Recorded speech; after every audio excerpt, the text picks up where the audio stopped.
Good morning student, कैसे हैं आप लोग। आशा है कि ठीक होंगे, स्वस्थ होंगे। आज का लेक्चर बीएससी थर्ड ईयर का दूसरा लेक्चर बायोलॉजिकल केमिस्ट्री का जो चैप्टर था biological membrane, lecture number 2। Lecture 1 मैंने पढ़ा दिया था, नोट्स भी दे दिया था। आज लेक्चर 2 का मैं नोट्स भी दिया हूँ, डिस्क्रिप्शन बॉक्स में नोट्स दूंगा, आप डाउनलोड कर सकते हो। और लेक्चर 2 में 2 टॉपिक आज पढ़ाऊँगा। टॉपिक एक ही है लेकिन उसमें 2 टॉपिक बनाया हूँ। यह दोनों टॉपिक बीएससी के थर्ड ईयर एग्ज़ाम में 100% गारंटी है कि यह दोनों टॉपिक हर साल पूछा जाता है अल्टरनेट करके, ठीक है। तो आज थोड़ा सा ध्यान से देखिएगा, क्योंकि देखो होता क्या है, मैथमेटिक्स वालों के लिए यह पेपर थोड़ा सा टफ पड़ता है, क्योंकि 70% बायोलॉजी है, 30% केमिस्ट्री है, मिला के बायोलॉजिकल केमिस्ट्री बना है, ठीक है। तो जब आप इसको सही से सुनोगे, सही समझोगे, तभी नोट्स से टैली कर पाओगे, नहीं तो किताब में सब लिखा हुआ है। और नोट्स को मैंने बहुत आसान लैंग्वेज में भी बनाया हूँ, भी किया हूँ, और आसान करने का प्रयास भी कर दिया हूँ, क्योंकि टफ प्रोसेस टफ है लेकिन बहुत आसान कर दिया। और थोड़ा सा अगर आप सही से मेरी बात सुनोगे, वीडियो पूरा देखोगे, तो आपका यह कॉन्सेप्ट क्लियर हो जाएगा, ठीक है। अगला बात, केमिकल काइनेटिक्स का 9 लेक्चर बन चुका है इंटरमीडिएट और बीएससी फर्स्ट ईयर के लिए। प्लेलिस्ट में आप जाकर 2 लेक्चर और लगेगा, केमिकल काइनेटिक्स समाप्त होगा, ठीक है। तो इंटर वालों, बोर्ड वालों के लिए, IIT JEE और नीट के लिए केमिकल काइनेटिक्स के बाद मैं इलेक्ट्रोकेमिस्ट्री पढ़ाऊंगा। मेरी बात समझ में आ रहा है? तो 2 लेक्चर के बाद इलेक्ट्रोकेमिस्ट्री स्टार्ट हो जाएगा, ठीक है। तो आइए बीएससी थर्ड ईयर का हम बायोलॉजिकल मेम्ब्रेन का लेक्चर नंबर 2 देखते हैं। लेक्चर 1 में मैंने इंट्रोडक्शन बताया था, सेल बताया था, प्लाज्मा मेम्ब्रेन की डेफिनेशन बताई थी जो 1 नंबर में पूछी जाती है। उसके बाद प्लाज्मा मेम्ब्रेन का मॉडल मैंने समझाया था, 2 मॉडल बताया था, डेनली और डेफसन मॉडल, जो बहुत इंपॉर्टेंट नहीं है लेकिन जानना है। आज दूसरा मॉडल हम लोग पढ़ रहे हैं। दूसरा मॉडल जिसको बोलते हैं fluid mosaic model, fluid mosaic model, ठीक है। यही एग्जाम में पूछा जाएगा। जैसा हो वैसे इसको लिख लो, रट लो, समझ लो, जो आपकी इच्छा हो, लेकिन यही पढ़ के जाना। तो पहला क्वेश्चन क्या था, सब क्वेश्चन जितना कह रहा हूँ उतना ही आएगा, गारंटी मानो। प्लाज्मा मेम्ब्रेन की डेफिनेशन 1 नंबर का हो गया। फ्लूइड मोज़ेक मॉडल 4.5 नंबर में पूछेगा, लेकिन 2 पार्ट करके पूछेगा। डिस्क्राइब फ्लूइड मोज़ेक मॉडल, आगे क्वेश्चन मार्क कुछ और दे देगा, ठीक है। तो यह पक्का आएगा, ठीक है। समझो, फ्लूइड मोज़ेक मॉडल या इसको बोलते हैं, इस नाम से भी आता है, सिंगर एंड निकोलसन मॉडल। यही साइंटिस्ट थे, इन्हीं के नाम पे रखा गया है, Singer and Nicolson model of plasma membrane. तो 1972 में 2 साइंटिस्ट, कौन कौन से, सिंगर और निकोलसन, ने एक new model of plasma membrane propose किया। New model of plasma, PM Narendra Modi मत समझ लेना, नहीं तो पेपर हो जाएगा। New model of plasma membrane propose किया, and this new model is known as fluid mosaic model, ठीक है। समझ में आ रहा है? तो एकदम सुनो बात, 1972 में सिंगर और निकोलसन ने प्लाज्मा मेम्ब्रेन का एक नया मॉडल प्रपोज किया। उसको क्या बोला गया? Fluid mosaic model. क्लियर हो रहा है? इस मॉडल के अनुसार क्या अनुसार है? इन्होंने कहा कि प्लाज्मा मेम्ब्रेन 3 कंपोनेंट से मिलके बना होता है। पहला मैंने क्या बताया था, आपको याद होगा, लिपिड भी कई प्रकार का होगा, फास्फोलिपिड, ग्लाइकोलिपिड, वो आगे देखा जाएगा, ठीक है। लिपिड आपको बीएससी सेकेंड ईयर में ऑर्गेनिक केमिस्ट्री में पढ़ाया गया होगा, बायोमॉलिक्यूल्स में। अगर नहीं पढ़े होंगे तो इंटरमीडिएट वाले बायोमॉलिक्यूल्स में मैं आपको थोड़ा सा ये बता दूंगा, ठीक है। Plasma membrane composed of 3 component, first one is lipid, second one is, आप जानते ही हो, protein, and small amount of carbohydrates. तो इस मॉडल में कहा गया है कि प्लाज्मा मेम्ब्रेन 3 कंपोनेंट से मिलकर बना होता है, लिपिड, प्रोटीन और कार्बोहाइड्रेट। यहां तक समझ में आ रहा है? फिर अगला पॉइंट उन्होंने क्या बताया कि प्लाज्मा मेम्ब्रेन में जो लिपिड होता है जो लिपिड होता है वह बाई लेयर होता है। बाई लेयर समझ में आया, 2 लेयर, बाई मतलब 2, लेयर मतलब 2 कवर। लिपिड क्या होगा, बाई लेयर होगा, और इस लिपिड के मॉलिक्यूल्स में, बाई लेयर में प्रोटीन के जो मॉलिक्यूल, सब फिगर्स क्लियर कर रहा हूँ भाई, प्रोटीन के जो मॉलिक्यूल्स होंगे वह उपस्थित होंगे। वह क्या होंगे, उपस्थित होंगे। क्या कहा गया है, ये तो समझ लो 9 के बराबर है, 0.1-0.2%। इसकी बात रेयर करेंगे, किसकी, कार्बोहाइड्रेट की, ठीक है। तो प्लाज्मा मेम्ब्रेन में लिपिड के 2 लेयर होते हैं, बाई लेयर, और उसमें प्रोटीन के मॉलिक्यूल क्या होते हैं, उपस्थित होते हैं, ठीक है। अब देखो समझो, थोड़ा सा फिगर समझा रहा हूँ। इसको समझने के लिए एक दिमाग में फिगर बनाओ। सबके घर में यह चीज़ होता है, क्या, गुड़ जानते हो, भेली, देहात में भेली बोलते हैं, शहर में गुड़ बोलते हैं, और ज़्यादा शहर में जैगरी बोलते हैं, गुड़ की इंग्लिश होती है, ठीक है। देहात में भेली बोला जाता है, भेली जानते, गुड़ और जैगरी तीनों एक ही चीज़ है। तो जैसे जैसे आप बनावटीपन में आएंगे तो थोड़ा सा, बनावटीपन मतलब शहरी, हमारे यहाँ तो देसी मॉडल में हूँ। तो भेली देखे हो, समझो थोड़ा सा। गांव में थाली होता है, शहर में प्लेट होता है। गांव में थाली होता है, शहर में प्लेट होता है, ठीक है। गांव में खाना होता है, शहर में लंच, डिनर और ब्रेकफास्ट होता है। बात समझो, ठीक है। तो गांव में पूरा एक बड़ी सी थाली ले लो, थरिया बोलते हैं इसको, थरिया, थाली ले लो। इस थाली में जो गुड़वा होता है उसको पिघला के डाल दो, तो पूरा यह थाली भेली से, गुड़ से भर जाएगा। बोलो, गुड़ से भर गया, बोलो, गुड़ से भर जाएगा। समझ में आ रहा है। अब इस भेली जो पूरा भर गया है, इसमें मूंगफली का दाना डाल दो। जो गांव में मूंगफली वाली मिठाई मिलती है, जिस शहरी हम क्या बोलते हैं उसको, गजक बोलते हैं, गजक, ठीक है। तो मूंगफली का दाना इसमें जब डालोगे तो कुछ मूंगफली के दाना अंदर चले जाएंगे और कुछ मूंगफली के दाना गुड़ के थाली के सरफेस पे रहेंगे। नहीं समझ में आ रहा है। तो जो भेली है वह लिपिड हो गया, और जो मूंगफली का दाना है जो अंदर गया और जो बाहर है उसी को प्रोटीन बोलेंगे। समझ में आ रहा है। तो इसका मॉडल जस्ट इसी की तरह है, क्या, कि लिपिड का पूरा लेयर होता है, उसमें प्रोटीन के मॉलिक्यूल कुछ सरफेस पे होते हैं और कुछ प्रोटीन के मॉलिक्यूल लिपिड के अंदर होते हैं, ठीक है। अब देखो, जो प्रोटीन का मॉलिक्यूल लिपिड के सरफेस पे होता है, अभी सब क्लियर करो फिगर से, जो लिपिड के सरफेस पे होता है उसको बोलते हैं एक्सटेंसिव प्रोटीन। सब लिखा हुआ है, एक्सटेंसिव प्रोटीन। और जो प्रोटीन का मॉलिक्यूल लिपिड के अंदर होता है उसको बोलते हैं इंट्रिंसिक प्रोटीन। तो 2 प्रकार का प्रोटीन हो गया, किस आधार पर, कि वह कहां पर पाया जा रहा है।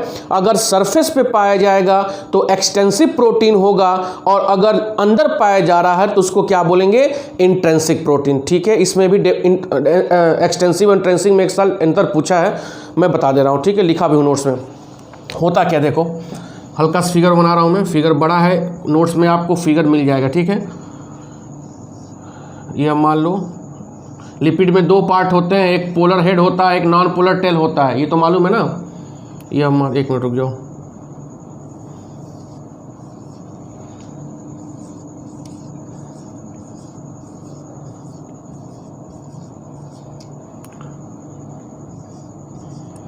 रेड मार्कर ख़त्म हो गया है।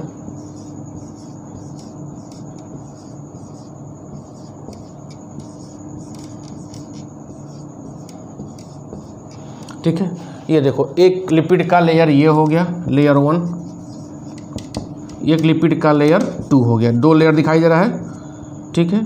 ये देखो, इसका यह नॉन पोलर टेल है और ऊपर हेड है। समझ रहे हो ना, 3D फिगर बनाने का प्रयास कर रहा हूँ मैं, ठीक है। यह क्या है, तो बड़ा बड़ा ये सब, यह हो गया, यह क्या हो गया, यह हो गया, यह क्या हो गया, यह हो गया। यहाँ देखो, यह हो गया प्रोटीन, देखो अंदर है, तो इसको क्या बोल रहे हैं, इंट्रिंसिक प्रोटीन। क्या बोल रहे हैं, इंट्रिंसिक प्रोटीन, सॉरी, हाँ इंट्रिंसिक प्रोटीन। ये भी अंदर है, इसको क्या बोलेंगे, इंट्रिंसिक प्रोटीन। क्या बोलेंगे, इंट्रिंसिक प्रोटीन। और यह प्रोटीन देखो यहाँ पे, यहाँ पर, यह क्या बोलेंगे, एक्सटेंसिव प्रोटीन। सरफेस में है ना, एक्सटेंसिव प्रोटीन, इसको भी क्या बोलेंगे, एक्सटेंसिव प्रोटीन। क्लियर हो रहा है। तो लिपिड का 2 लेयर होता है, लेयर 1, लेयर 2, 3D फिगर समझ में आ रहा है। ऐसे ये लिपिड का लेयर हो गया, ऊपर पूरा सर है, नीचे उसका क्या है, टेल लटका हुआ, नीचे से फिर टेल है, बीच में प्रोटीन के मॉलिक्यूल सिचुएटेड हैं।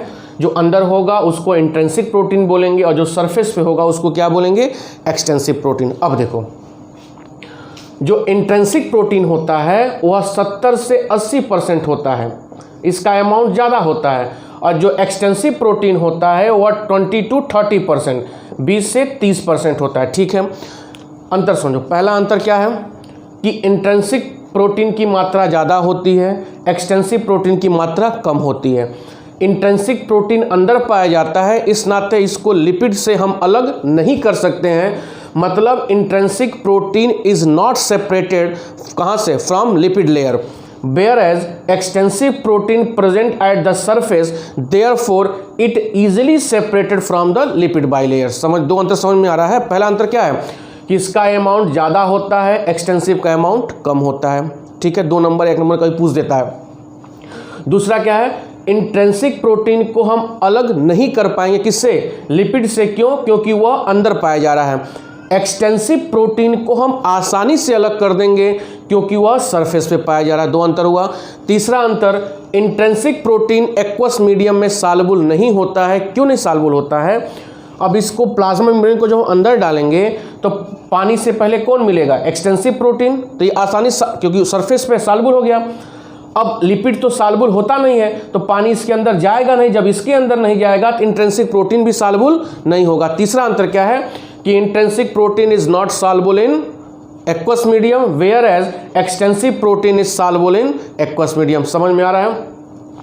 तो पहला अंतर क्या हो गया, अमाउंट में, ये मान लो आईपी मतलब इंट्रिंसिक प्रोटीन, ईपी मतलब एक्सटेंसिव प्रोटीन, लिखने के लिए आता है ये, तो इस मतलब नोट्स में दिया हूँ। पहला क्या है, इंटेंसिव प्रोटीन का अमाउंट क्या होता है, 70 से 80%।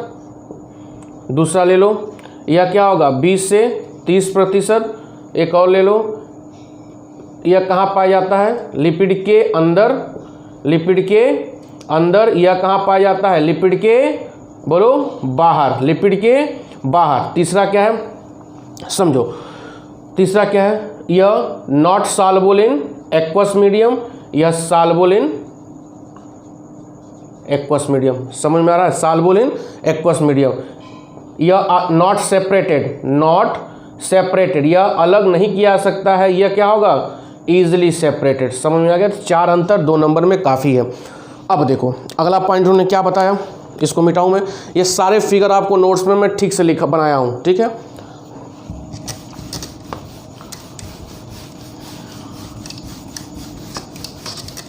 फ्लूइड मोजाइक मॉडल आप एकदम रट लेंगे, चाहे जैसे भी हो, एकदम पक्का आएगा इस साल, ठीक है। अगला देखो, अगला उन्होंने क्या बताया कि लिपिड प्लस प्रोटीन,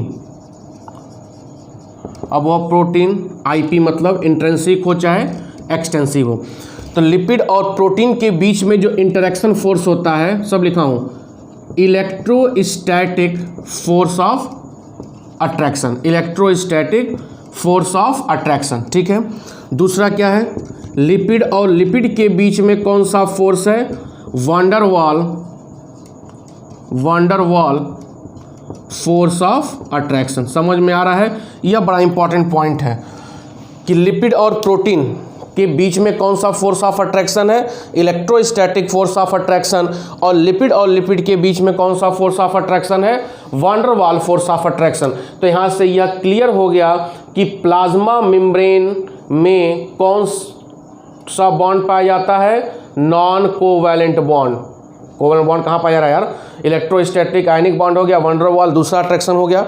इसका मतलब plasma membrane consist of non covalent bond. समझ में आ गया। यह पूरा फ्लूइड मोजाइक मॉडल में इतना आपको लिखना है, ठीक है। तो दो चीज़ मैं बता दिया, मैं बताते बार बार चल रहा हूँ कि मैं क्या क्या बता चुका हूँ, और इससे ज़्यादा पढ़ के मत जाइएगा, अनुभव से बता रहा हूँ। पहला क्या है, डेफिनेशन ऑफ प्लाज्मा मेम्ब्रेन मैं बता चुका हूँ। दूसरा सबसे important question, fluid mosaic model. तीसरा important question, what is the basic difference between intrinsic protein and extensive protein. आपको नोट्स में मिल जाएगा, कोई टेंशन नहीं है, और बता भी दिया हूँ। तीसरा देखो, तीसरा सबसे इंपॉर्टेंट, कैरेक्टरिस्टिक और फीचर, दोनों लिख देता है, फीचर ऑफ प्लाज्मा मेम्ब्रेन, यह भी पूछता है, वेरी इंपॉर्टेंट। 4-5 तो है, ज़्यादा नहीं है। What is the main characteristic या what is the main feature of plasma membrane. तो जितना पढ़ाया हूँ प्लाज्मा मेम्ब्रेन में, जितना बताया हूँ क्या क्या है, सारा पॉइंट वाइज लिख दोगे तो वह बन जाएगा कैरेक्टरिस्टिक ऑफ प्लाज्मा मेम्ब्रेन। देखो पहला क्या है, प्लाज्मा मेम्ब्रेन क्या होता है, मैं यहाँ लिख, नोट्स में है, लिखना मत। प्लाज्मा मेम्ब्रेन क्या होता है, आउटर कवरिंग, बताया था पहले लेक्चर में, आउटर कवरिंग ऑफ साइटोप्लाज्म होता है, आउटर कवरिंग ऑफ साइटोप्लाज्म, मालूम है, क्लियर हो गया। दूसरा क्या है, plasma membrane composed of lipid, protein और कार्बोहाइड्रेट्स, स्मॉल अमाउंट। अगर नहीं लिखोगे तो कोई दिक्कत नहीं है, लेकिन यहाँ दोनों लिखना है, क्या, लिपिड और प्रोटीन, ठीक है। दो कैरेक्टरिस्टिक क्लियर हुआ। क्या, plasma membrane is the outer covering of cytoplasm मालूम बताया था मैं क्या होता है, ठीक है। Plasma membrane composed of lipid, protein and small amount of carbohydrates, okay, ठीक है। In plasma membrane two types of protein present, first one is intrinsic protein और second one is extensive protein. Clear हो रहा है। अगला point देखो, extrinsic हो गया और इंट्रिंसिक हो गया। अगला पॉइंट देखिए, प्लाज्मा मेम्ब्रेन में जो लिपिड की लेयर होती है, दो होती है, उसको क्या बोलते हैं, लिपिड बाइलेयर। पॉइंट है लिपिड बाइलेयर। अगला देखो, अगला पॉइंट आप क्या लिख सकते हैं, कितना हुआ, 4-5वां लिखो। In plasma membrane lipid molecule and protein molecule are held together by electrostatic force of attraction. समझ में आ रहा है। अगला, लिपिड में 2 पार्ट होते हैं, एक हेड हो, सब जितना जानते हो सब लिखो, एक हेड होता है और एक क्या होता है, टेल होता है। हेड क्या होता है, पोलर होता है, सब बताया हूँ। टेल क्या होता है, नॉन पोलर होता है, फरिया रहा है। अगला पॉइंट, लिपिड और लिपिड के बीच में कौन सा बॉन्ड पाया जाता है, वैन डर वाल फोर्स ऑफ अट्रैक्शन। 1 2 3 4 5 6 हो गया, 3 नंबर 2.5 नंबर में काफ़ी है। समझ में आ रहा क्या है। पहला कि what is the main characteristic of या feature of plasma membrane is the outer covering of cytoplasm. Second one is plasma membrane consist of lipid and protein and small amount of carbohydrates. Lipid in plasma membrane 2 types of protein present, intrinsic protein, extensive protein. और लंबा करना चाहते हो, intrinsic protein present inside the lipid, extensive protein present outside the lipid. जितना मन चाहे उतना लिखो, ठीक है। प्लाज्मा मेम्ब्रेन में लिपिड की 2 लेयर पाई जाती है। लिपिड प्रोटीन के बीच में इलेक्ट्रोस्टैटिक फोर्स ऑफ अट्रैक्शन होता है, लिपिड के बीच में वैन डर वाल फोर्स ऑफ अट्रैक्शन होता है। लिपिड में 2 पार्ट होते हैं, हेड और टेल। हेड पोलर होता है, टेल नॉन पोलर होता है, ठीक है। तो यह हो गया कैरेक्टरिस्टिक। 3 इंपॉर्टेंट क्वेश्चन मैंने आज बताया है। फ्लूइड मोजाइक मॉडल, दूसरा है इंट्रिंसिक और एक्सटेंसिक प्रोटीन में अंतर, characteristic feature of plasma membrane, ठीक है। यह बेटा एकदम रट लेना, चाहे जैसे भी हो, मुझसे पूछना, व्हाट्सएप करिए, कॉल करिए, लेकिन पूछना, कोई दिक्कत हो, ठीक है। क्योंकि मैथ वालों की थोड़ा सा दिक्कत होता है, क्योंकि सब टर्म नए हैं, ठीक। केमिस्ट्री तो है नहीं, बायोलॉजी ज़्यादा है। अब इसके बाद ट्रांसपोर्ट सिस्टम पढ़ाऊँ। हाँ, अगला एक पॉइंट और देखो, भूल ही गया। प्लाज्मा मेम्ब्रेन करता क्या है, पहला लेक्चर बताया। प्लाज्मा मेम्ब्रेन मेंटेन करता है equilibrium between inside the cell and outside the cell. 7 point हो गया, बहुत है इतना, 4-5 लोग बताते हैं, मैं 7 बता दिया, ठीक है। अब देखो, अब इसके बाद एक्टिव पैसिव ट्रांसपोर्ट होगा, जो सबसे ज़्यादा महत्वपूर्ण है। इतना ही अगर पढ़ा दो एक्टिव पैसिव के बाद तो पूरा काम हो जाएगा, लेकिन पूरा पढ़ाना है, कहीं से पूछ सकता है। तो प्लीज़ इसको देखना बेटा, और जितना नोट्स दे रहा हो उतना तैयार कर ढालोगे तो एग्ज़ाम में दिक्कत नहीं होगा, ठीक है। आज के लिए इतना रहने दो, बहुत बहुत धन्यवाद। प्लीज़ हर स्टूडेंट को भेजिए जो गांव देहात में 3rd ईयर्स के आपके दोस्त हैं, जो अभी वंचित है पढ़ने पर, उनकी तैयारी कम से कम हो जाएगी, ठीक है। बहुत बहुत धन्यवाद, थैंक यू।